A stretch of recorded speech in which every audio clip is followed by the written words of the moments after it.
Hello friends, I am Indra Kumar Suryavanshi. Once again welcome to my YouTube channel Anand Career Institute. Last video में हमने divergence का कार्तीय निर्देशांक पद्धति में निरूपण देखा था। आज हम देखते हैं गॉस डाइवर्जेंस थ्योरम।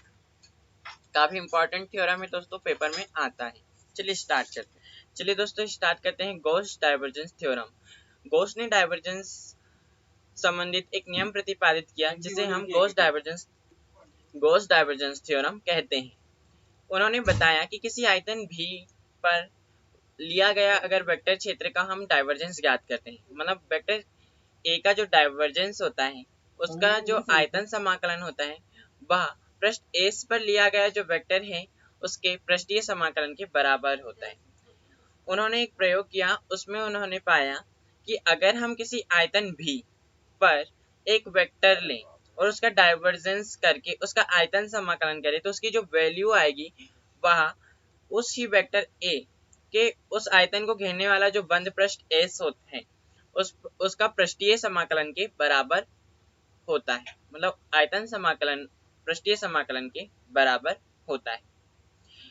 चलिए देखते हैं। इस प्रमेय के अनुसार किसी आयतन भी पर लिए गए वेक्टर क्षेत्र वेक्टर ए के डाइवर्जेंस का आयतन समाकलन उस आयतन को घेरने वाले बंद पृष्ठ एस पर लिए गए वेक्टर क्षेत्र वेक्टर ए के पृष्ठीय समाकलन के बराबर होता है। अर्थात डाइवर्जेंस वेक्टर ए का volume integration is equal to vector A का सरफेस इंटीग्रेशन। अतः इस प्रमेय का उपयोग हम आयतन समाकलन को पृष्ठीय समाकलन में तथा पृष्ठीय समाकलन को आयतन समाकलन में परिवर्तित करने के लिए यूज कर सकते हैं, बदलने के लिए इसका यूज किया जाता है। देखिए गॉस डाइवर्जेंस थ्योरम को सिद्ध करने की दो विधियां हैं दोस्तों। हम यहाँ पर वैकल्पिक विधि देखेंगे, यह इजी होती है। चलिए स्टार्ट करते हैं वैकल्पिक विधि। माना हमने एक पृष्ठ एस द्वारा घेरा गया आयतन भी है। माना हमने यह जो संपूर्ण आयतन है इसे हमने पार्ट में डिवाइड कर दिया है, यह आयतन भी है तथा पृष्ठ एस द्वारा घेरा गया है तथा इस आयतन को क्रमशः हम पृष्ठों S1 S2 S3 द्वारा घिरे अल्प आयतन अवयवों V1 V2 V3 में बांटा जा सकता है।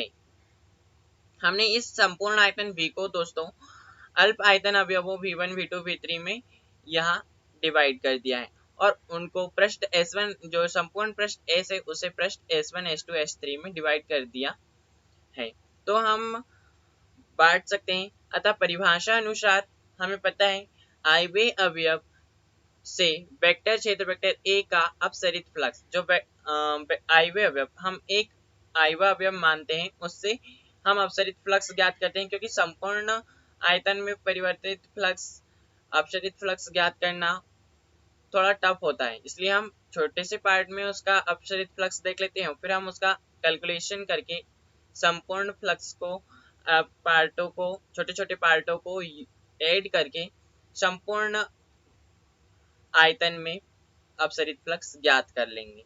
चलिए हम देखते हैं आयव्यय अवयव में अपसरित flux surface integration vector A dot d a होगा। अतः हमें पता है हमने लास्ट वीडियो में डाइवर्जेंस का डेरिवेशन जो व्यंजक था हमने देखा था, divergence vector A is equal to limit dv tends to 0 into surface integration vector A dot d A upon dv। वही फार्मूला यहाँ पे यूज हुआ है दोस्तों। डाइवर्जेंट वेक्टर ए का आयव्यय अवयव का हम डाइवर्जेंट वेक्टर ए ज्ञात कर रहे हैं is equal to surface integration S I vector A dot d A upon यहाँ पे डीवी की जगह हम आयव्यय अवयव वी आई लिख लेते हैं। अब हम देखते हैं दोस्तों यहाँ पे जो वी आई है उसे हम लेफ्ट हैंड साइड में परिवर्तित कर देते हैं, तो वह मल्टीप्लाई में हो जाएगा उसका, तो वैल्यू आ जाएगी divergent vector A I into vi is equal to surface integration si vector a dot dm। हम इसे समीकरण 1 दे देते हैं।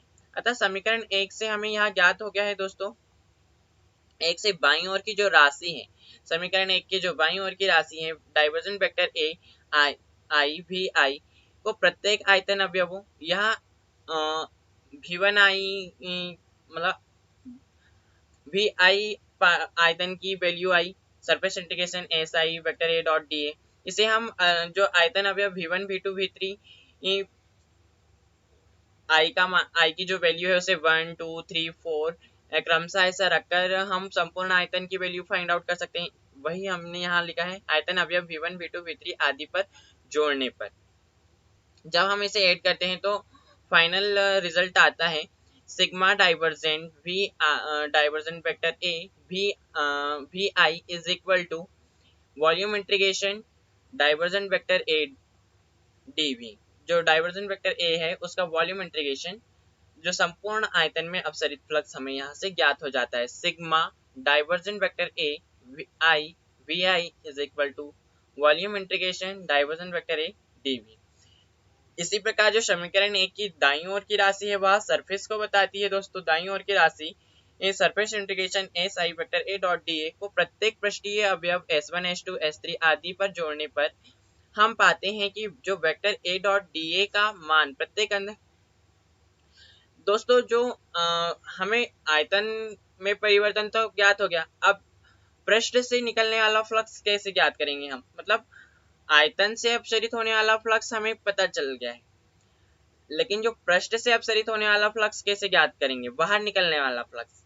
तो वह यहाँ पे फाइंड आउट करने के लिए जो पृष्ठ समीकरण एक की जो राइट हैंड साइड की वैल्यू है वह पृष्ठ को व्यक्त करती है। अतः हम जो पृष्ठ है उसको संपूर्ण पृष्ठ को s1 s2 s3 में हमने बांटा था, उसमें si की वैल्यू 1 2 3 रखकर उसी प्रकार हम ऐड करते हैं उनका।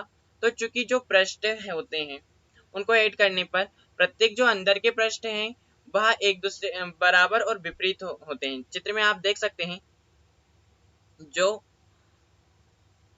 आयतन भी को घेरने वाले जो पृष्ठ है उसे हमने अल्प पृष्ठ में आयतन अवयवों में और पृष्ठ को अल्प पृष्ठीय अवयवों में विभाजित किया था। तो जो प्रत्येक अंदर के जो पृष्ठ हैं वहां बराबर और विपरीत उभयनिष्ठ होने के जो उभयनिष्ठ पृष्ठ होता है, जो जैसे हम एग्जांपल लेते हैं v1 और v2, जो आयतन v2 और v1 है इसके बीच जो उभयनिष्ठ पृष्ठ जो है दोस्तों बराबर परिमाण के और विपरीत है।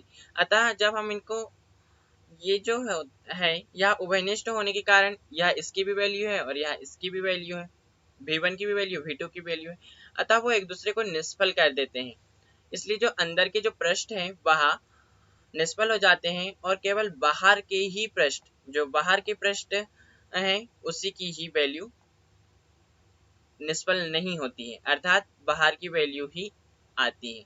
इस प्रकार जो जब हम लेफ्ट हैंड साइड की वैल्यू को ऐड करते हैं तो इसकी वैल्यू आती है sigma surface integration vector A dot d A is equal to surface integration vector A dot d A. अतः जो वॉल्यूम इंटीग्रेशन है divergent vector A is equal to surface integration vector A dot d A. यही दोस्तों divergence संबंधी Gauss theorem है। I hope you understand. Thank you for watching my video.